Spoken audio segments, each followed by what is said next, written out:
अच्छा, कुछ services model की तरफ चलते हैं कि जहाँ सर्विसेज लोग दे रहे हैं, तो मैं चाहूँगा कि आपसे थोड़ा सा इसके बारे में गाइडेंस ली जाए कि कैसे आप एक फुल फ्लेज एजेंसी बना सकते हैं और सर्विसेज मॉडल को इनकरेज कर सकते हैं, और कैसे आप क्लाइंट्स लेते हैं। हमने बेसिकली अपवर्क और फाइवर पे अपने अकाउंट्स बनाए हैं। उसका एक अलग हमारी एजेंसी में डिपार्टमेंट है जो लीड्स क्रिएट करता है और हमें आगे फॉरवर्ड करते हैं। लेकिन इसमें ज़्यादातर टास्क बेस्ड भी आती है अपॉर्चुनिटीज़। कुछ ऐसी टास्क यानी आते हैं जिसमें वो कहते हैं A to Z आपने मुकम्मल अकाउंट अपना हैंडल करना है, जीरो से स्टार्ट करना है, स्क्रैच से और एंड तक लेके जाना। उसके लिए पूरी एक ROI शीट बनाई जाती है। आपकी क्या स्ट्रेटजी है क्लाइंट्स लेने की? फॉर एग्जांपल आप आपने एक एजेंसी बनाई है ना, तो उसमें आपने अपनी सोशल मीडिया पे अपनी अवेयरनेस रखनी है, ठीक है, और उसके अगेंस्ट आपको जो भी क्वेश्चन आती हैं, क्यूरीज आती हैं, आपने उनको सोल्व करना है।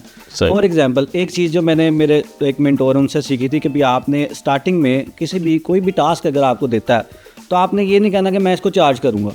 आपने फ्री ऑफ कॉस्ट उसका मसला हल करना है, उसको बताना है। अब जिस वक्त वो इस चीज़ को एग्री करे तो फिर उसके बाद लेके उसको स्टार्ट से चलना है। सही, बेसिक ये चीज़। अच्छा, और इसमें आपकी जो अप्रोच होती है वो ज़्यादा क्लाइंट बेस्ड अप्रोच होती है, या क्लाइंट्स किस तरह के क्लाइंट्स आते हैं? पाकिस्तानी क्लाइंट्स होते हैं ज़्यादा, कहाँ के होते हैं? नहीं, जो पाकिस्तानी जो क्लाइंट्स हैं उनसे कम ही काम लिया जाए। पाकिस्तानी क्लाइंट्स जो हैं वो और वर्सेस फॉरेन क्लाइंट्स, इसमें क्या डिफरेंस क्या है? उनमें डिफरेंस ये आ जाता है कि फॉर एग्जांपल एक आपकी अर्निंग PKR में है, स्पेंडिंग आपकी USD में है, तो उसमें आपको जिस वक्त आप स्पेंड करेंगे ना तो आप उस वक्त कैलकुलेट करेंगे PKR में। और जिस वक्त अगर फॉरेनर किसी और को देखेंगे तो वो USD में ही स्पेंडिंग है और USD में ही उसको अर्निंग है, तो वो उस बेस पे स्टेबल रहता है। बेसिक ये एक इफेक्ट काफ़ी मेजर आ जाता है। तो फॉरेन क्लाइंट्स को फिर कहाँ से पकड़ते हैं आप? बेसिकली वो उसके लिए अपवर्क और फाइवर के अकाउंट्स बने हुए हैं। सही। हाँ, वहाँ पे ये सारे तो वहाँ से लिंक्डइन नहीं यूज़ करते? लिंक्डइन है हमारा।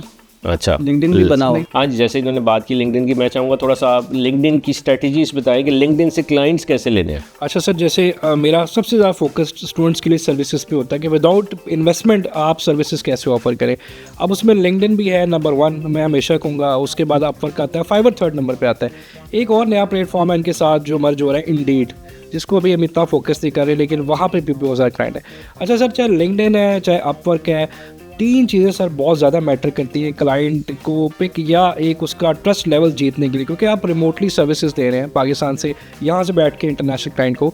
अपनी प्रोफाइल सर, क्लाइंट की प्रॉब्लम, क्लाइंट चाह क्या रहा है, उसका पेन पॉइंट क्या है, उसको एड्रेस कैसे किया जाए, ये बहुत ज़्यादा मैटर करता है। प्लस सर हमेशा मेरा फोकस होता है स्टूडेंट को वो असाइनमेंट्स वर्क ज़्यादा काम कराया जाए, रियल वर्क टास्क बेस्ड काम दिया जाए, सिनेरियो बेस्ड रियल अकाउंट से, ताकि जब वो कल को क्लाइंट आप पूछे कि वो काम किस तरह से कर रहे हैं, लाइक सोर्सिंग है, हंटिंग है, कोई भी चीज़ है, तो वो उसको उन शीटों के थ्रू उसको बता सके, एक्सप्लेन कर सके कि हमारा वे ऑफ मेथड ये है।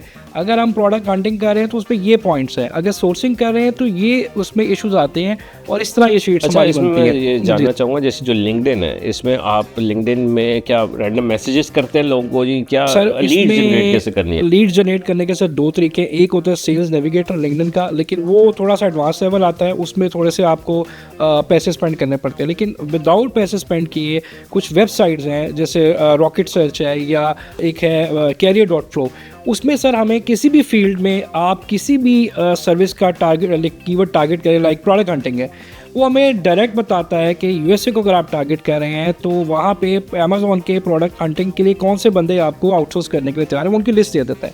आप उनको एक अच्छा मैसेज बना के भेजते हैं और कनेक्ट होते हैं और उनको बताते हैं कि एज ए फ्रीलांसर आप ये सर्विसेज दे रहे हैं। मैंने ये स्टूडेंट को लाइव करके दिखाया, 10 लोगों को मैसेज भेजा, 2 का मुझे वापस आया कि जी हम बताएं आपकी क्या सर्विसेज है, और गोरे थे। और ये तीसरी बार हुआ है, मुझे एक कंपनी से $2000 की ऑफर आई है, लेकिन मैं बाउंड नहीं हो सकता, तो उन्होंने रात 9 से मुझे से सुबह 5 बजे तक मुझे कहा कि हमारे साथ जॉब है, तो मैंने कहा जी वो नहीं है बहुत ही, तो वो खत्म। ये मैंने लाइव दिखाया स्टूडेंट्स को नेबलर्स के पेज पे कि ये मैंने मैसेज किया, उसका ये जवाब आया। तो हम जो है डेली बेस पे 3 मैसेज करते हैं। प्लस सर एक और चीज़ जो मैं से बता दूं कि लिंक्डइन पे आप ग्रुप्स को ज्वाइन करते हैं, FBA सेलर्स के बहुत सारे ग्रुप्स हैं, वहाँ पे लोगों की क्वेरीज को आप आंसर करते हैं, टेक्निकल क्वेरीज को, जिससे लोग नोटिस करते हैं। एक बार स्टूडेंट था बाहर, वो ऐसे हायर हुआ था, कोई बंदा उसको फॉलो कर रहा है, उसने उसको इस बेस पे हायर कर लिया कि भाई ये हर आंसर करता है टेक्निकल क्वेरी पे जाके। तो ये चीज़ें मैटर करती हैं, लेकिन ये आपको रेगुलर से करना पड़ता है। हमारा मसला ये, हम अपनी कोई भी चीज़ है फ्रीलांसिंग प्लेटफॉर्म पे उसको ट्रैक नहीं कर रहे होते। हमने स्टूडेंट को शीटें दी हैं कि आप अपनी चीज़ें ट्रैक कैसे करें। तो सर इसमें बहुत पोटेंशियल है, लिंक्डइन के अंदर भी, अपवर्क, फाइवर, सब के अंदर, लेकिन डायरेक्शन सर हमारी ठीक होनी चाहिए। लिंक्डइन के ऊपर असल में बेसिकली कंटेंट दो तरह का है। एक है जो आप पोस्ट करते हैं और दूसरा कंटेंट है जो आप कमेंट करते हैं। यानी अगर आप देखें तो कमेंट को भी एक कंटेंट के तौर पे लिंक्डइन देखता है, क्योंकि उस पर भी आपको बताता है कि आपको कितने इंप्रेशन आए हैं। सबसे पहले तो ये कि पोस्ट अच्छी करें, टेक्निकल चीज़ें डिस्कस करें, या उसमें आप वैल्यू ऐड करें दूसरों के लिए, क्योंकि उसको भी लोग रिव्यू करते हैं। फिर उसके बाद अमेज़ॉन की सर्विसेज देने वाले जो लोग हैं वो जो अगर कुछ पोस्ट करते हैं तो आप उस पर भी कमेंट ऐड करें, ठीक है, क्योंकि उसको भी बहुत सारे लोग फिर देखते हैं। अच्छा, इसी में मेरा क्वेश्चन है कि हमारे जो पाकिस्तानी मैं देख रहा होता हूँ वो चैट जीपीटी में क्वेश्चन डालते हैं, जो आंसर देता है वही आगे जाके लिख देते हैं। तो ये भी मेरे ख्याल में एजुकेट करने की बहुत ज़रूरत है। लेकिन आप इसको कैसे देखते हैं कि चैट जीपीटी से आंसर कॉपी? अच्छा, लिंक्डइन के अंदर ना रिसेंटली एक अपडेट है, ये मुझे उसका 100% यानी वो श्योर नहीं है कि वो किस तरह से, लेकिन उसने जो एआई कंटेंट है ना उसको रिकॉग्नाइज करना शुरू कर दिया है। इवन आप अगर एक इमेज चैट जीपीटी पे बना के सेम उसी तरह से पेस्ट करते हैं तो आप बाकायदा उस इमेज पे एक लोगो नज़र आता है, created with chat GPT, right. तो दूसरा ये है कि जो पढ़ने वाले हैं उनको भी अब थोड़ा आइडिया हो गया है कि एआई जनरेटेड कंटेंट है, और अगर कहीं वैल्यू नज़र आती है तो फिर वो लोग उसको जारी बात है रिप्लाई भी करते हैं, अदरवाइज छोड़ देते हैं उसको ना। तो ये इसके अंदर बड़ी एक इंपॉर्टेंट चीज़ है। और तीसरी जो चीज़ है वो है अपना नेटवर्क। यानी आप लोगों से कनेक्ट करें ज़्यादा से ज़्यादा, जो इस फील्ड के हैं या जो अमेज़ॉन के बारे में काम कर रहे हैं या बात कर रहे हैं ना, तो उनसे कनेक्ट करें। ये 2-3 चीज़ें अगर की जाएँ तो लिंक्डइन बड़ा पावरफुल प्लेटफॉर्म। ज़बरदस्त। मेन जो इशू आता है वो क्लाइंट क्लोजिंग का आता है। मैसेज तो हर कोई कर लेता है, चैट जीपीटी से बनवा के या फिर कहीं से भी लिखवा के बच्चे जो है ना मैसेज कर लेते हैं। जब क्लाइंट आगे से पूछता है जो कोई डेमो दिखाएं या किस तरह से, वो कहते हैं जी चलें जी जूम पे आ जाए। मेन जो हम क्लोजिंग करते हैं ना ज़्यादा, वो जूम मीटिंग में करते हैं। मैं जो करता हूँ क्लोजिंग, मैं ऐसे नहीं करता कि मैसेज करके जस्ट नहीं, मैं उसे फ़ौरन कहता हूँ आ जाओ जूम मीटिंग में आ जाओ। उसे मैं फिर लाइव अपने रिजल्ट्स दिखाता हूँ, फिर मैं उसे पॉजिटिव अपनी जो भी फील्ड है उसमें मैं बताता हूँ कि ईबे की क्या पॉजिटिव चीज़ें हैं।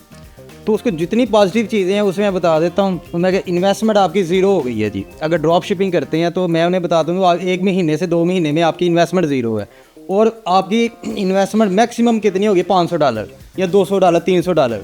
इसके अंदर बंदा जो है ना इतना ज़्यादा वो होता है कि यार मेरी इन्वेस्टमेंट ही कोई नहीं है, तो और जो है ईजीली वो क्लोज हो जाता है। राइट।